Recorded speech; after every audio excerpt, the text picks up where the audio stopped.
교회가 가족주일로 지키는 날입니다. 이 시간 영상으로 예배하는 모든 분들이 하나님 아버지 안에서 하나의 거룩한 가족이 되기를 우리 주 예수님의 이름으로 축복합니다. 아멘. 이제 함께 예배합니다. 하나님께 예배하는 사람은 영과 진리로 예배해야 합니다. 아멘.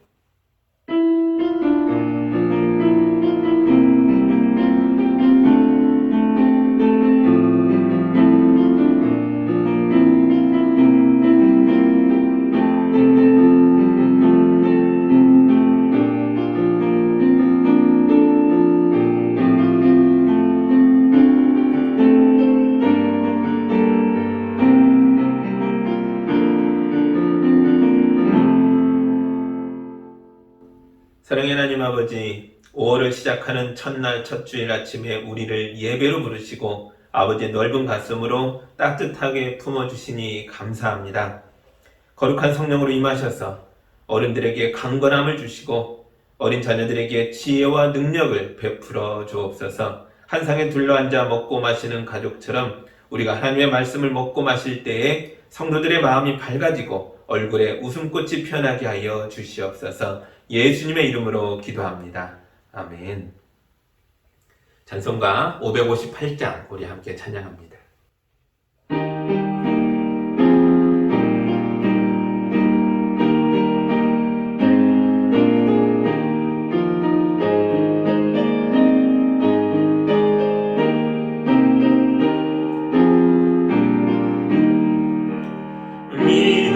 믿어라 주의 가정 반석이 되었으니 비바람이 불어쳐도 흔들리지 않으리. 하나님을 믿는 마음 서로 믿는 마음 얼기설기 하나 되어 믿으면서 살리라. 평화롭다 주의 가정 아늑하다 큰 품이 따뜻하고 포근하여 마음 놓고 쉬리라. 미소하는 얼굴들에 주의 마음 서리여. 하늘 평화 풍기면서 서로 살리라. 즐거워라 주의 가정 사랑의 샘 솟는다. 메마른 땅 적시어라. 물이 홀라 꽃핀다. 너도 나도 어깨 펴고 노래하며 즐기니. 이웃들이 형제로다 내 몸처럼 아끼리. 향기롭다 주의 가정 기도하는 이제가. 마음 들여 기도하고 몸을 바쳐 섬기니. 타오르는 몸과 마음 온누리의 향기라. 흐뭇하게 퍼져가는 온누리의 향기라.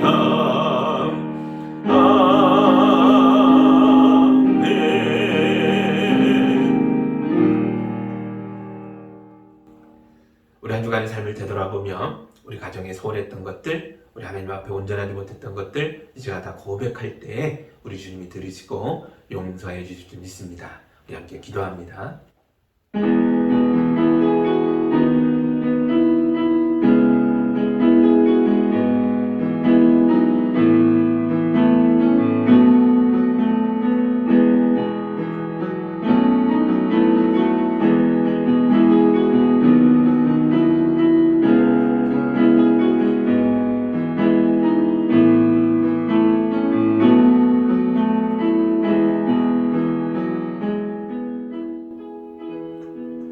사랑의 하나님 아버지, 주님의 얼굴을 피하여 나무 그늘에 숨은 아담과 하와처럼 우리도 지난날의 잘못과 부끄러움 때문에 아버지를 향해 고개를 들지 못하고 있습니다.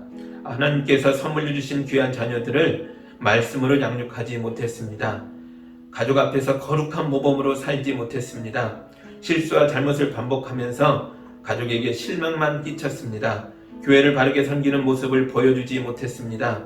교회의 모습과 세상에서의 모습이 너무 다르기에 자녀들과 청년들이 우리의 이중성에 실망하고 각자 곁길로 가버렸습니다. 그런 자녀들의 모습을 보면서도 우리가 진심으로 회개하지 않았고 그들을 위하여 울며 기도하지도 않았습니다. 주여, 우리의 죄와 잘못을 용서하시고 우리를 말씀으로 깨우쳐 주셔서 이제 우리 가정이 다시 변화되고 새로워질 수 있도록 도와주시옵소서. 우리 주 예수님의 이름으로 기도하옵나이다. 아멘. 우리 주님이 주시는 치유와 용서와 화해의 말씀을 들으시기 바랍니다. 예수께서 말씀하셨다. 나도 너를 정죄하지 않는다. 가서 이제부터 다시는 죄를 짓지 말아라. 아멘. 주님의 용서를 받은 참된 예배자의 모습으로 사도신경으로 우리의 신앙을 함께 고백하겠습니다. 나는 전능하신 아버지 하나님 천지의 창조주를 믿습니다. 나는 그의 유일하신 아들 우리 주 예수 그리스도를 믿습니다. 그는 성령으로 잉태되어 동정녀 마리아에게서 나시고 본디오 빌라도에게 고난을 받아 십자가에 못 박혀 죽으시고 장사된 지 사흘 만에 죽은 자 가운데서 다시 살아나셨으며 하늘에 오르시어 전능하신 아버지 하나님 우편에 앉아 계시다가 거기로부터 살아있는 자와 죽은 자를 심판하러 오십니다. 나는 성령을 믿으며 거룩한 공교회와 성도의 교제와 죄를 용서받는 것과 몸의 부활과 영생을 믿습니다. 아멘. 찬송가 559장 우리 함께 찬양합니다.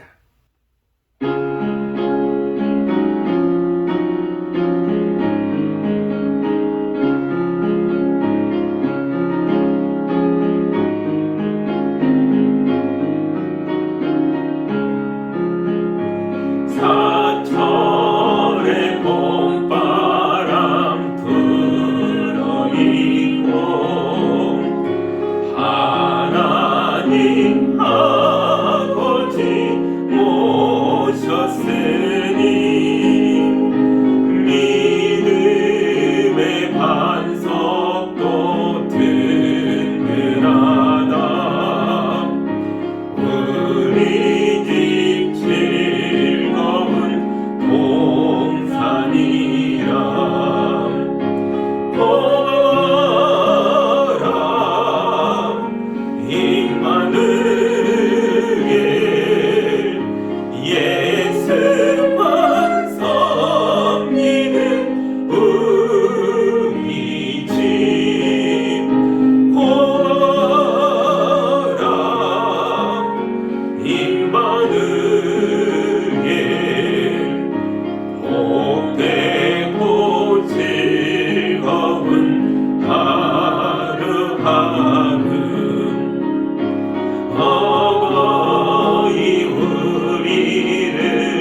기도합니다.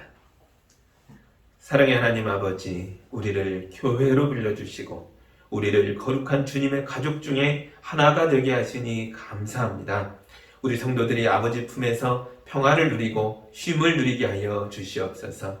우리 성도들에게 하늘의 능력과 권세를 주셔서 광야 같은 세상과 담대하게 맞서 싸워 이기게 하여 주시옵소서. 주님, 우리 자녀들을 기억하여 주옵소서. 교회 학교의 어린이들에게 은혜를 주셔서 몸과 마음이 자랄 때 지혜도 자라고 믿음도 자라서 하나님과 사람에게 사랑받는 자들이 되게 하여 주옵소서. 천국의 기쁨을 소유한 자들이 되어 날마다 웃고 떠드는 행복을 가족과 이웃에게 나누어주는 삶을 살도록 인도하여 주옵소서.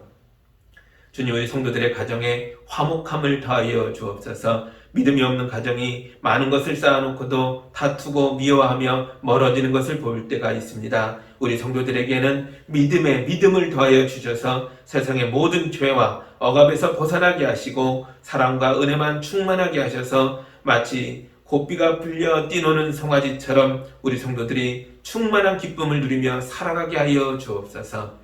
주님, 우리 어르신들을 붙들어 주옵소서. 노인의 백발이 험한 세월을 보낸 것에 대한 상징이 아니라 우리 주님이 주시는 거룩한 면류관이 되게 하여 주옵소서. 기도가 더욱 깊어지게 하셔서 어르신들의 기도로 자녀손이 복을 받게 하여 주시고 믿음이 더욱 깊어지게 하셔서 자녀손들이 옷깃을 여미며 존경하는 어른이 되게 하여 주옵소서.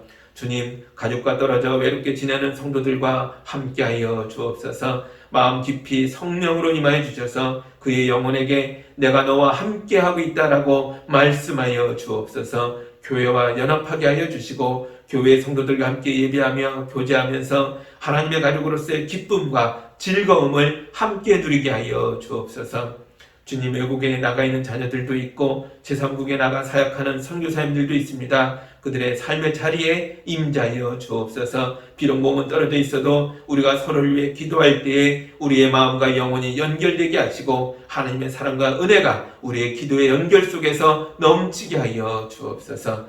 부활의 첫 열매 되시고 우리 모두의 큰 형님 되셔서 우리를 사랑으로 돌보시는 우리 주 예수 그리스도의 이름으로 기도하옵나이다. 아멘.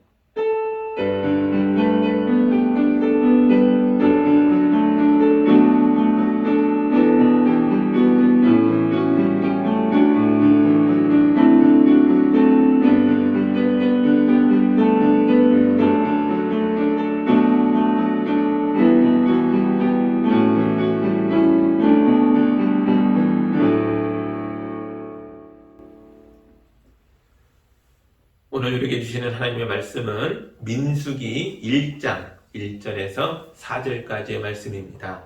하나님의 말씀을 봉독할 때 여러분도 함께 보시기 바랍니다. 이스라엘 자손이 이집트 땅에서 나온 지 2년이 되던 해 둘째 달 초하루에 주님께서 시내 광야의 회막에서 모세에게 말씀하셨다. 너희는 이스라엘 자손의 온 회중을 각 가문별 가족별로 인구를 조사하여라. 남자의 경우는 그 머리수대로 하나하나 모두 올려 명단을 만들어라.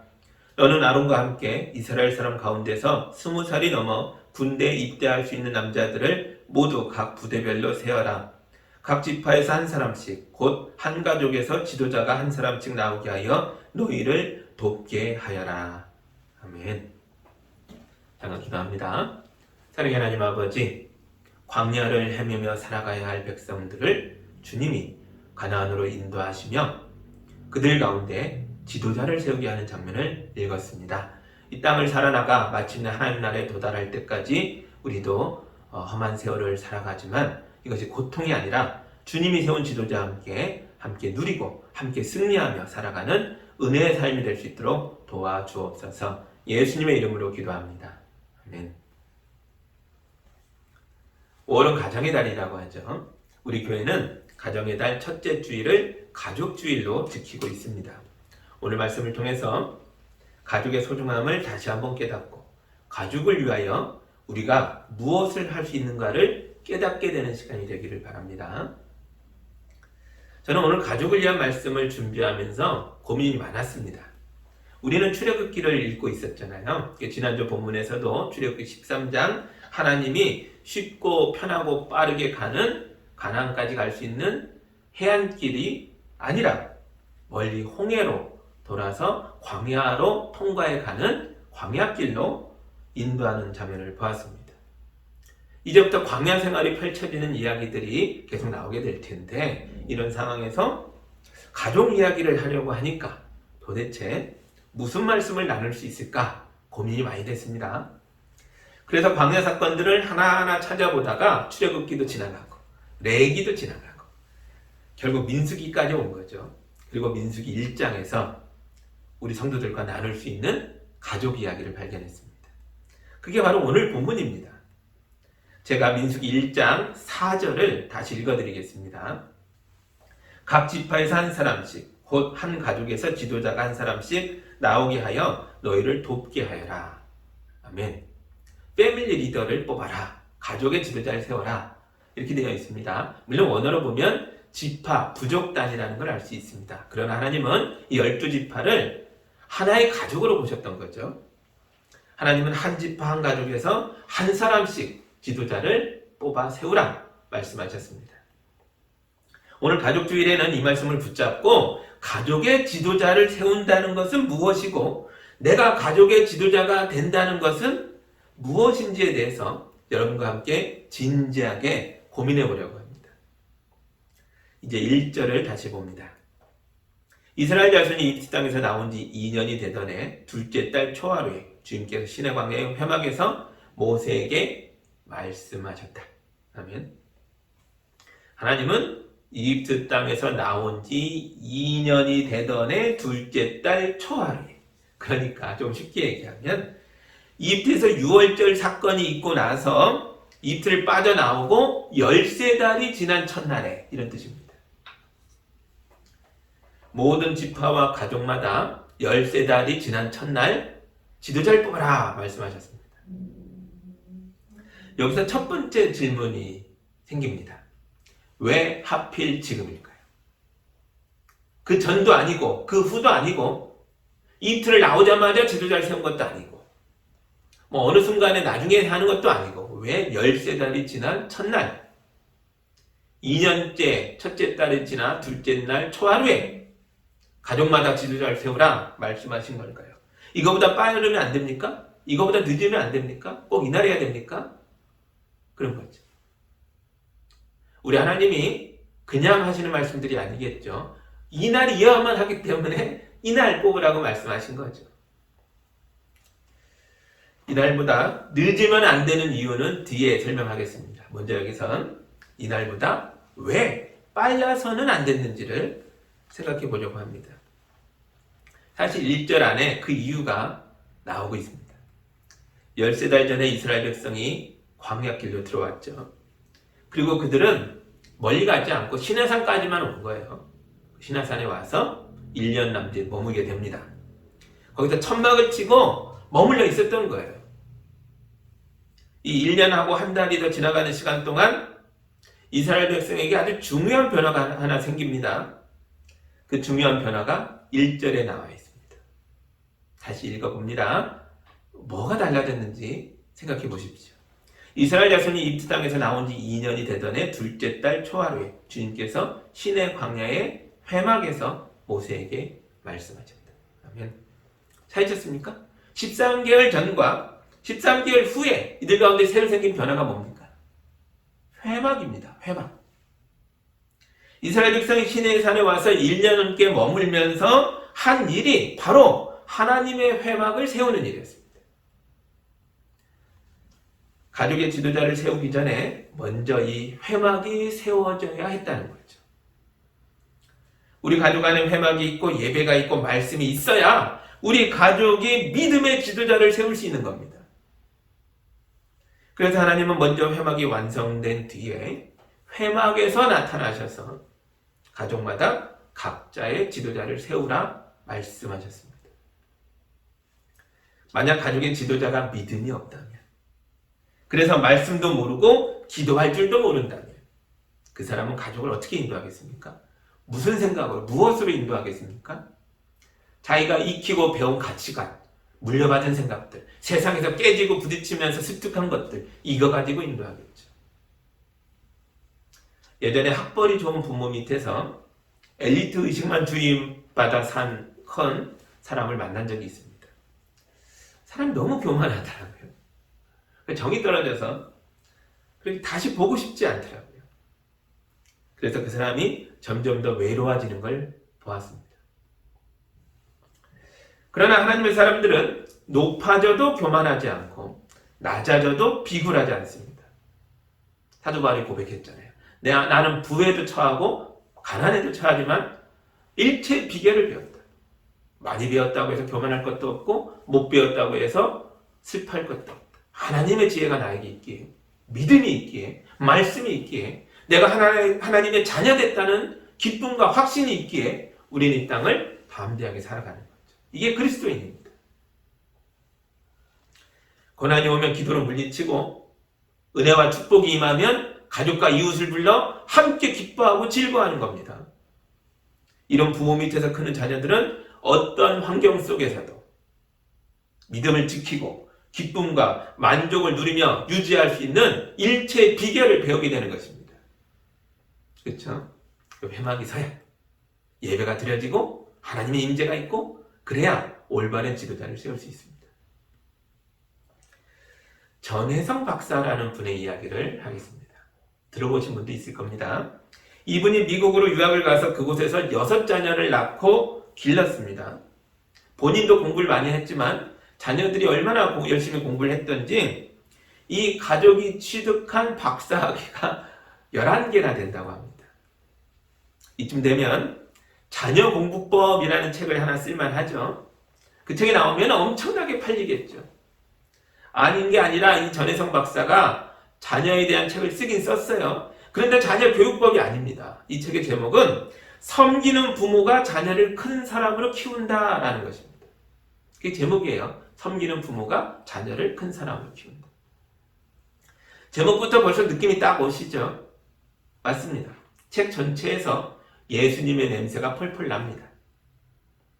이스라엘 백성 가운데 성막이 세워졌던 것처럼 이 가정에 기독교 신앙이 확고하게 세워졌기 때문에 전혜성 박사가 6자녀들에게 좋은 어머니요, 좋은 지도자로 설 수 있었고 자녀들도 엘리트 의식에 물들지 않고 겸손하게 섬기는 그리스도인들로 성장할 수 있었습니다. 여러분 가정에도 하나님의 성막이 세워져서 말씀이 다스리는 귀한 가정이 되시기를 주님의 이름으로 축복합니다. 아멘. 여기서 두 번째 질문을 드리겠습니다. 이스라엘 백성에게는 이미 모세라는 위대한 지도자가 있습니다.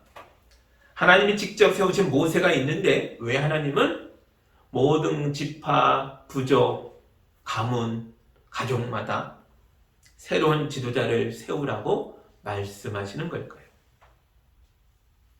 그 이유가 3절에 나옵니다. 제가 읽어드립니다. 너는 아론과 함께 이스라엘 사람 가운데서 20살이 넘어 군대에 입대할 수 있는 남자들을 모두 각 부대별로 세워라. 아멘. 지파, 가문, 가족 단위로 군대를 조직했다는 거죠. 이게 왜 지도자를 이날보다 늦게 세우면 안 되는지를, 더 나중에 세우면 안 되는지를 말해주는 내용이기도 합니다.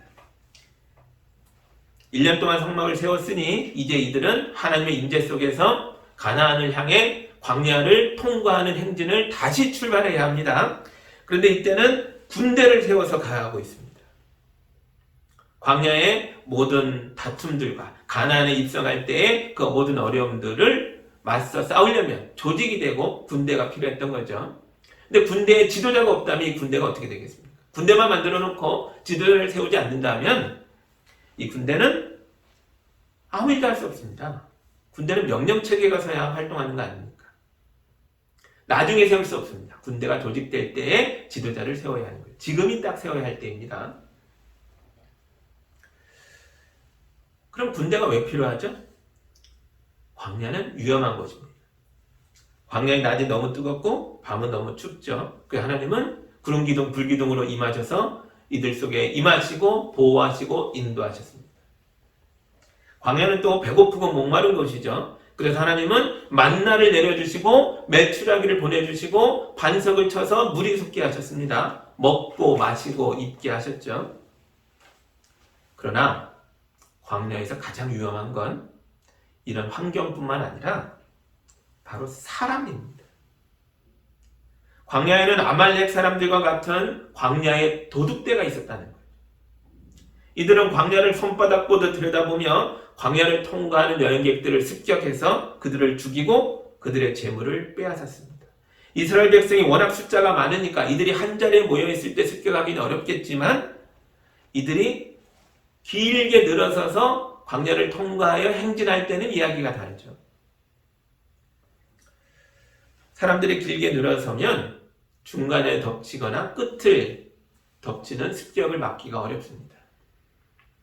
세계 최강의 부대 중에 하나라는 러시아 탱크 부대가 길이에 길게 늘어섰다가 우크라이나의 게릴라 부대한테 당해서 전멸했던 것을 뉴스를 통해 보셨을 겁니다. 길게 늘어선다는 게 그만큼 위험한 거죠. 이스라엘 백성을 인도하는 모세는 행렬의 맨 앞에 있겠죠. 그런데 광야의 도둑대가 행렬의 중간을 끊고 들어온다든지 행렬의 끝을 습격한다면 어떻게 되겠습니까? 모세가 습격 사실을 알기도 어려울 거고 알았다고 해도 어떤 명령을 내리기 전에 이미 상황이 종료되고 많은 것이 어려워졌겠죠. 그런데 행진하는 지파와 가문과 가족 단위로 이미 군대가 조직이 되어 있고 지도자가 있어서 상대할 수 있다면 이야기가 완전히 달라지죠. 광야의 도둑들이 행렬의 중간을 끊고 들어오면 허리에 있던 지파가 맞서 싸우면 됩니다. 꼬리를 치고 들어오면 꼬리를 지키던 지파와 가족들이 싸우면 되는 거죠. 이미 조직이 되어 있고 지도자가 있으니까. 모세에게 보고할 것도 없습니다. 모든 가족마다 지도자가 있으면 위험한 상황이 닥쳐올 때에 스스로 방어할 수 있는 힘이 생기는 거죠. 우리 가족에게도 위험한 상황이 갑자기 닥쳐올 수 있습니다. 당장 문제를 해결해야 하는데 언제 교회에 뛰어와서 기도하고 언제 목사에게 얘기해서 말씀을 나누고 목사님 어떻게 할까요? 은혜라고 하겠습니까? 하면 좋지만 더 낫지만 그럴 수 있는 여유가 시간이 없을 때도 있겠죠. 그러니까 여러분 스스로가 여러분 가정에 믿음의 지도자로 서야 됩니다. 우리 가정에 갑자기 큰일이 닥쳐오면 여러분이 믿음의 말로 흔들리는 가족을 붙잡아 줘야 되고 고통에 빠진 가족이 있으면 여러분이 손을 내밀어 그를 붙들고 함께 기도해야죠. 남에게 미루지 말고 누가 도울까 찾아다니기 전에 일단 먼저 우리가 끌어안고 우리 가족의 지도자가 되어 돌봐야 합니다. 기도해야 합니다. 믿음의 말로 위로해야 합니다. 먼저 하셔야 됩니다. 그러면 우리 가정은 갑작스럽게 닥치는 위기를 믿음으로 극복해 나갈 수 있게 됩니다. 이런 지도자가 있는 가족과 이런 지도자가 없는 가족은 위급한 상황에 대처하는 모습이 현저하게 다를 수밖에 없습니다. 지난주 국민일보에 아버지 학교를 만드신 김성목 장로님의 인터뷰 기사가 하나 실렸더라고요. 30년 전에 아버지들이 열심히 일만 했지 정작 가족에게 존경받지 못하는 분들이 많았습니다. 이때 아버지들은 대부분 고집이 세고 목소리가 크고 명령하기를 좋아하는 권위주의적인 모습이 많았죠. 아버지 학교는 이런 권위주의적인 아버지들을 모아서 성경 말씀을 가르쳤습니다. 그러자 말씀의 은혜를 받은 아버지들이 믿음의 아버지들로 변화됐습니다. 가부장적이고 권위주의적인 아버지들이 변화되자 부드러워져가지고 아내의 눈물을 닦아주고 아내의 발을 씻어주고 자녀들의 신음소리에 귀를 기울이고 자녀의 머리에 손을 얹고 축복하는 아버지로 변한 겁니다. 이처럼 아버지들이 가족의 참된 지도자로 세워지면서 정말 많은 가정이 치유되고 회복되는 역사가 있었습니다. 그런데 요즘 신세대 아버지들은 권위주의적이진 않잖아요. 그러나 너무 부드러워서 문제입니다. 인터뷰에서 그 장로님이 그러더라고요. 신세대 아버지들은 너무 부드러운 게 문제입니다. 자녀들에게 친구 같은 아버지가 되어주는 것은 좋습니다. 그러나 아무리 친구같이 지내더라도 결코 아버지의 말씀과 기도의 권위를 잃으면 안 됩니다. 이렇게 충고하는 내용을 보았습니다. 여러분, 젊은 아빠들에게 말씀드립니다. 아이들이 어릴 때부터 가정 예배 때나 아니면 아이들을 재울 때에 꼭 아이 머리에 손을 얹고 기도해 주시기 바랍니다. 그래야 우리 아이들이 커서 청소년이 되고 청년이 됐을 때에도 여러분이 자녀의 머리에 손을 얹고 기도할 수 있는 겁니다. 어릴 때는 안 해주고 갑자기 되겠습니까? 성장기에 어릴 때부터 예배 때마다 재울 때마다 주님의 이름으로 축복하시고 기도하시고 그렇게 키워야 아버지의 이 은혜의 손길을 자녀가 기억하고 어려울 때 아버지 앞에 무릎 꿇고 고개 숙이고 아버지 기도해 주세요 부탁할 수 있는 겁니다. 가족마다 지도자가 세워지면서 이스라엘 백성은 처음 나올 때보다 훨씬 더 강해졌습니다. 광야에 도둑대가 와서 행렬의 중간을 때리거나 꼬리를 잡을 때가 있었지만 그때마다 이스라엘 백성은 가족의 지도자와 함께 힘을 모아서 광야의 모든 도전을 물리칠 수 있었습니다. 그리고 이런 게 지역 방어만 가능한 게 아닙니다. 모든 지파와 가문과 가족마다 지도자가 있으니까 연합작전도 가능해졌습니다. 이스라엘 백성이 마침내 가나안 땅에 들어가서 가나안의 7족속과 싸울 때에 그들은 힘을 모아서 연합작전을 펼쳤죠. 한 지파만으로도 강력한데 12지파가 힘을 모으니까 가나안 그 누구도 이스라엘 군대를 당해낼 수가 없었습니다. 하나님은 40년 후의 그날을 미리 내다보며 오늘 광야에 옹기종기 모여 앉아있는 노예 출신 이스라엘 자손들에게 가족 단위로 군대를 만들고 그 군대의 지도자를 세우라고 말씀하신 것입니다. 저는 우리 교회가 하나님의 나라를 세우고 하나님의 역사를 이루어가는 일에 크게 쓰임받기를 바라고 있습니다. 저만 아니라 여러분도 그럴 겁니다. 여러분, 우리 교회가 하나님이 주신 사명을 힘있게 감당하려면 먼저 여러분의 가정이 건강해야 합니다. 성도들의 가정과 교회가 따로 떨어져 있지 않습니다. 우리는 모두 하나님 안에서 하나님의 가족이 되어 크게 연결되어 있는 것입니다. 각자의 가정이 믿음의 군대가 되고 하나님의 뜻을 펼칠 수 있어야 우리가 연합하여 하나님의 일을 더 크게 할 수 있는 거죠.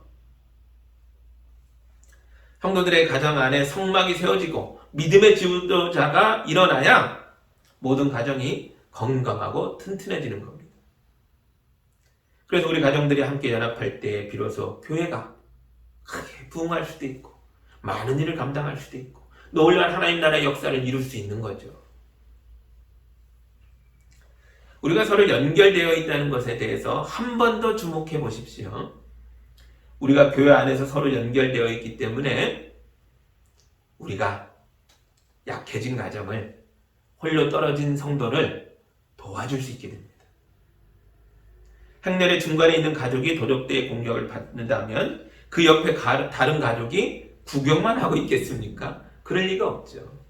서로 연결되어 있기 때문에 하나님 안에서 큰 가족이기 때문에 옆에 가족이 달려와서 같이 기도하고 같이 문제를 해결하려고 애쓰는 겁니다. 우리가 이렇게 서로를 돌보기 때문에 교회 안에서 약해진 가정도 다시 치유되고 회복되는 줄 믿습니다. 이제 세 번째 질문을 하겠습니다. 가족의 지도자를 세울 때 누구를 어떻게 세워야 할까요? 아버지가 계시면 당연직으로 아버지가 지도자가 되는 걸까요? 어느 가정은 어머니가 힘이 좀 세니까 엄마가 지도자가 되는 게 맞을까요? 기도를 많이 하는 사람을 세울까요? 아니면 공부를 좀 더 많이 하는 사람이 나을까요? 이런 질문의 대답이 16절에 있습니다. 제가 읽어드릴게요. 이들은 회중이 추대하여 조상 때부터 내려온 각 지파의 지도자가 된 사람들이다. 이 사람들이 바로 이스라엘 군대 각 부대의 지휘관이다. 아멘. 5절부터 15절까지 지파의 지도자들 명단이 쭉 나와요. 그리고 이름들을 불러준 다음에 16절에 이렇게 말하는 거예요. 이 사람들은 각 지파 회중이 가족이 추대한 사람들이다. 이렇게 나옵니다. 놀랍죠? 지도자를 세우는 방식이 추대였어요. 한 가족의 아버지라고 해서 자동으로 집안의 지도자가 되는 게 아니었다고요. 아버지가 아버지답지 못하면, 그래서 그 가족이 그를 지도자로 추대하지 않으면 그는 가족의 지도자가 될 수 없었습니다. 놀랍게도 광야에서도 민주주의가 작동하고 있었던 거죠. 가족의 지도자는 회중이 추대하여 세운 사람들이기 때문에 영원히 지도자인 게 아닙니다. 회중이 그만하라고 하면 그만둬야 하는 거죠. 자식에게 물려줄 수 있는 것도 아닙니다. 회중이 새로운 지도자를 세우면 바뀔 수 있는 겁니다. 이게 민주주의죠. 물론 모세처럼 하나님이 주권적으로 세운 지도자도 있습니다. 그러나 하나님은 지파와 가문과 가족 안에서 민주주의가 작동하는 걸 기대하고 계십니다. 모든 가족이 다 한 표로 있다는 거예요. 다 자기 할 말을 할 수 있고 가족이 의논해서 세울 수 있다는 거예요. 이게 민주주의죠. 우리 이걸 명심해야 합니다. 여러분의 가정에서도 민주주의가 작동해야 합니다. 건강한 가정에 대한 특징이 여러 가지가 있는데요. 그 중에 가장 강력한 걸 하나 꼽으라면 학자들이 유연성이다라고 말합니다. 유연성이란 각자의 역할이 고정되어 있는 게 아니고 가정에 벌어지는 상황에 맞춰서 엄마가 하던 걸 아빠가 할 때가 있고 아빠가 하던 걸 엄마가 할 때도 있고 오빠가 하던 걸 동생이 할 때도 있는 이런 역할을 짐을 나눠줄 수 있는 힘이 있는 걸 말합니다. 예전에는 남자가 주방에 들어가면 큰일 난다 그랬죠. 그래서 엄마가 편찬을 치거나 멀리 여행이라도 가게 되면 이 집안의 남자들은 모두 쫄쫄 굶고 앉아 있습니다. 이건 유연성이 아니라 경직성이죠. 이런 가정은 상황에 대한 대처 능력이 현저하게 떨어져 버립니다. 그래서 어려운 일이 생겨도 허둥대기만 하지 잘 대처하지 못하게 됩니다. 그러나 유연성이 높은 가정들은 상황에 맞춰서 서로의 역할을 바꿀 수 있기 때문에 이 사람이 하던 거를 그 사람이 어떤 어려움이 있어 못하게 되면 내가 메꿔줍니다. 그러면서 가족이 무너지지 않고 지켜지고 어려움을 극복하면 다시 회복하고 일어나는 거죠. 그러려면 이게 그냥 되지 않죠. 평소 서로에 대해서 관심이 많아야 됩니다. 서로를 잘 보고 대화도 많이 했기 때문에 위기 상황이 펼쳐질 때 그분의 역할을 내가 얼른 대처할 수 있는 거죠. 대면대면하고 서로에 대해서 모른다면 대처가 안 되는 거죠. 이해하시겠죠? 우리 가족의 지도자가 바뀔 수 있다는 것에서 우리는 또 다른 통찰력도 얻을 수 있습니다. 바로 자녀에 대한 통찰력입니다.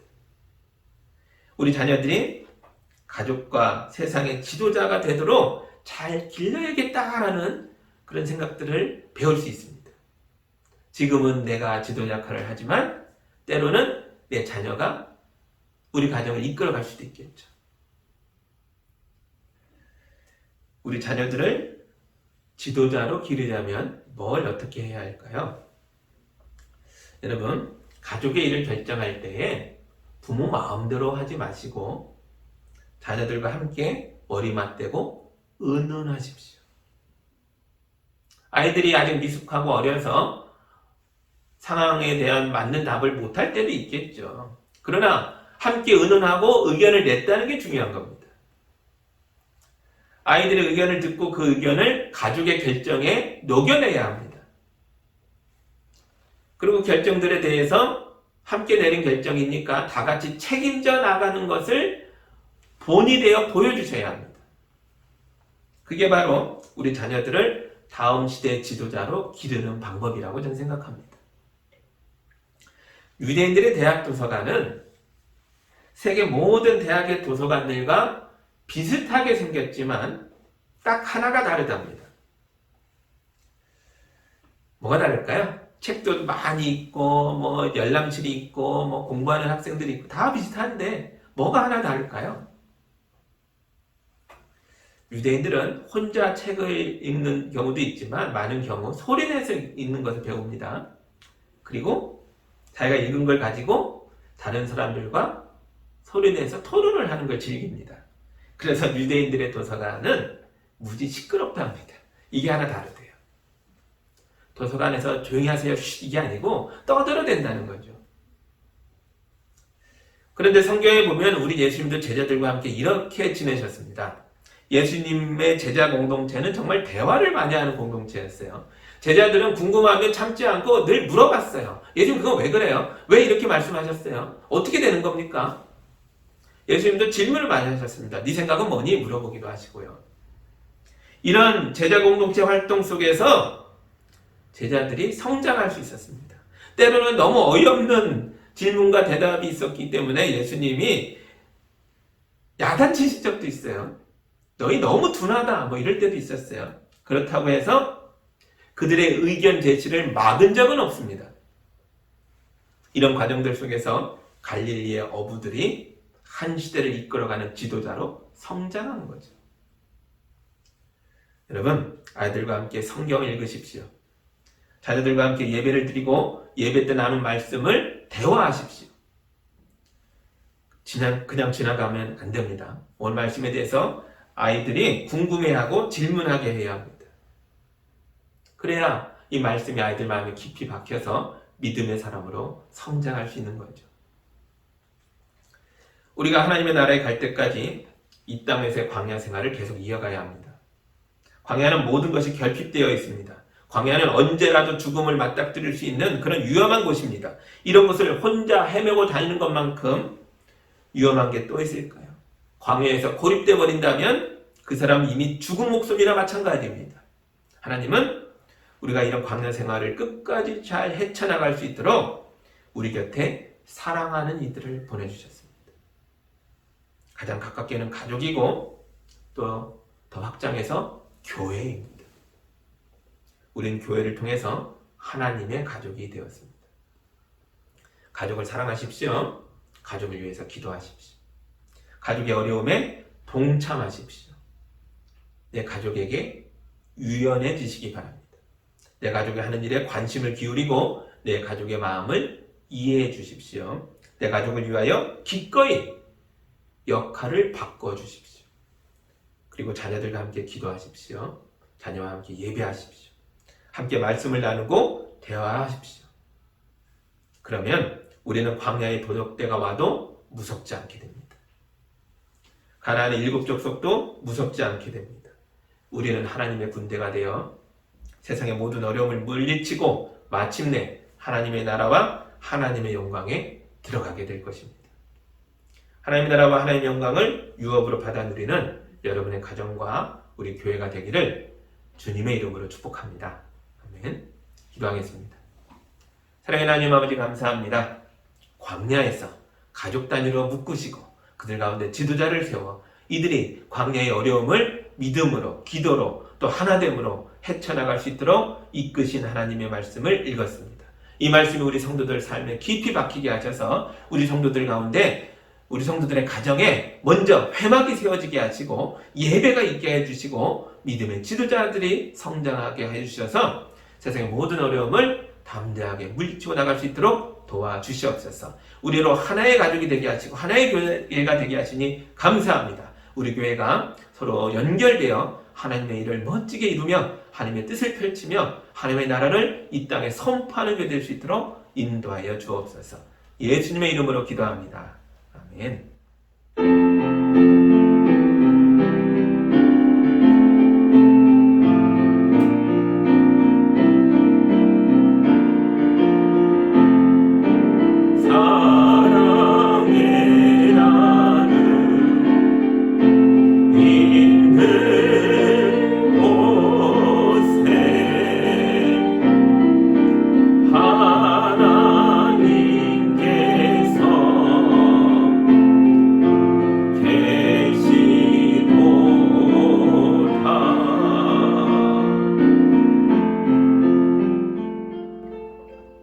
사랑의 하나님 아버지 감사합니다. 우리가 마음을 나누고 정을 나누고 은혜를 나누고 물질을 나누고 또 주님이 부어주시는 많은 것들을 사랑으로 나눌 때에 하나님 우리 속에 있음을 깨닫게 하는 줄 믿습니다. 주님과 더불어 우리 가정이 하나님의 군대처럼 일어나게 하시고 세상의 모든 역경을 담대하게 물리칠 수 있도록 도와주시옵소서. 주님께 귀한 예물을 올려드렸습니다. 이 예물을 통해서 하나의 큰 가족인 교회가 건강해지게 하여 주시고 하나님의 역사를 이루어 나갈 수 있도록 힘이 되게 하여 주시고 우리 이웃을 돌보는 주님의 은혜가 될 수 있도록 도와주시옵소서. 우리 성도들 세상을 살아갈 때에 물질에 부족함이 없도록 하늘의 문을 여시고 성도들의 삶과 가정에 가득가득 은혜로 채워 주시옵소서. 예수님의 이름으로 기도하옵나이다. 아멘.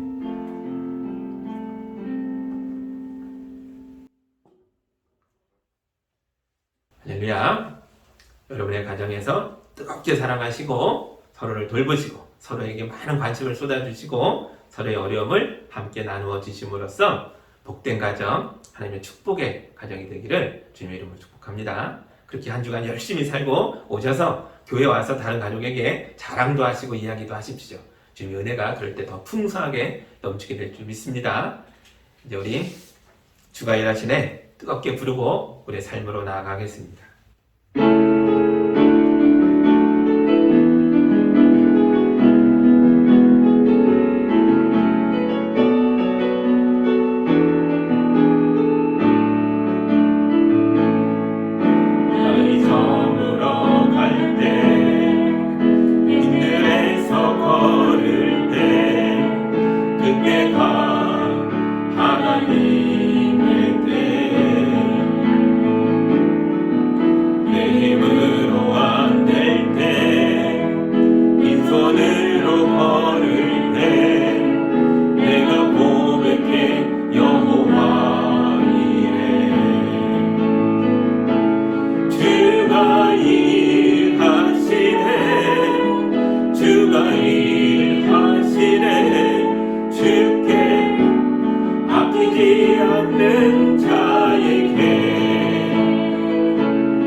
이제는 우리 가정의 참된 중심이요 회막이요 지도자가 되어주시는 예수 그리스도의 은혜와 우리의 참아버지신 하나님의 사랑과 우리 가정을 뜨겁게 끄어안고 인도하시는 성령님의 역사가 말씀에 아멘하고 내 가정의 지도자가 되어 하나님의 뜻을 향해 가족의 손을 잡고 믿음으로 나아가는 성도들 위에 이제로부터 영까지 함께하기를 간절히 축원하옵나이다.